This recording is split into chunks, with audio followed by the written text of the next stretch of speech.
नमः भगवते वासुदेवाय नमः। आज हम कार्तिक महात्म्यों का 10वां अध्याय पढ़ेंगे। मायापति नारायण के चरणों में शीश नवाए।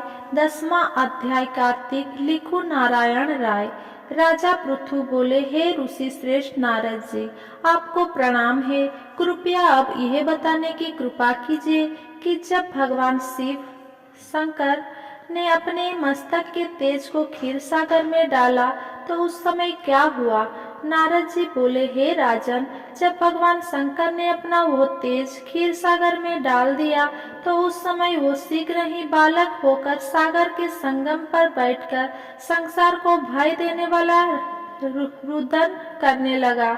उसके रुदन से संपूर्ण जगत व्याकुल हो उठा, लोकपाल भी व्याकुल हो गए, चराचर चलायमान हो गया।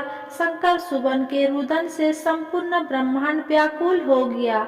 ये देखकर सभी देवता और ऋषि मुनि व्याकुल होकर ब्रह्मा जी की शरण में गए और उन्हें प्रणाम कर उनकी स्तुति करने लगे। उन सभी ने ब्रह्मा जी से कहा, हे पितामह, ये तीनों बहुत ही विकट परिस्थिति उत्पन्न हो गई है। हे महायोगी नैना, इसको नष्ट कीजिए। देवताओं के मुख से इस प्रकार सुनकर ब्रह्मा जी सत्यलोक से उतरकर उस बालक को देखने के लिए सागर तट पर आए। सागर ने ब्रह्मा जी को आता देखकर उन्हें प्रणाम किया और बालक को उठाकर उनकी गोद में दे दिया। आश्चर्यचकित होते हुए ब्रह्मा जी ने पूछा, हे सागर, ये बालक किसका है? शीघ्रता पूर्वक कहो। सागर ने विनम्रता पूर्वक बोला, प्रभु, ये तो मुझे ज्ञात नहीं है, परंतु मैं इतना अवश्य जानता हूँ कि ये गंगा सागर के संगम पर प्रकट हुआ है। इसीलिए हे जगत गुरु, आप इस बालक का जात कर्म आदि संस्कार करके इसका जातक फल बताइए। नारद जी राजा पृथ्वी से बोले, सागर ब्रह्मा जी के गले में हाथ डालकर बार बार उनका आकर्षण कर रहा था। फिर तो उसने ब्रह्मा जी का गला इतने जोर से पकड़ा कि उससे पीड़ित होकर ब्रह्मा जी की आंखों से अश्रु टपकने लगे। ब्रह्मा जी ने अपने दोनों हाथों का जोर लगाकर किसी प्रकार सागर से अपना गला छुड़ा पाया और सागर से कहा, हे सागर, सुनो, मैं तुम्हारे इस पुत्र का जातक फल कहता हूँ। मेरे नेत्रों से जो यह जल निकला है, इस कारण इसका नाम जलंधर होगा। उत्पन्न होते ही ये तरुणावस्था को प्राप्त हो गया है, इसीलिए ये सब शास्त्रों का पारंगमी, महापराक्रमी, महावीर, बलशाली, महायोद्धा और रण में विजय प्राप्त करने वाला होगा।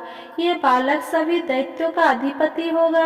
ये किसी से भी पराजित ना होने वाला तथा भगवान विष्णु को भी जीतने वाला होगा। भगवान शंकर को छोड़कर ये सबसे अवश्य होगा, ये सबसे अवध्य होगा। जहाँ से इसकी उत्पत्ति हुई है, ये वहीं जाएगा। इसकी पत्नी बड़ी पतिव्रता, सौभाग्यशालिनी, सर्वांग सुंदरी, परम मनोहर, मधुर वाणी बोलने वाली तथा शीलवान होगी। सागर से इस प्रकार कहकर ब्रह्मा जी ने शुक्राचार्य को बुलवाया और उनके हाथों से बालक का राज्याभिषेक कराकर स्वयं अंतर्ध्यान हो गए। बालक को देखकर सागर की प्रसन्नता की सीमा ना रही। वो हर्षित मन से घर आ गया। फिर सागर में उस बालक का लालन पालन कर उसे पुष्ट किया।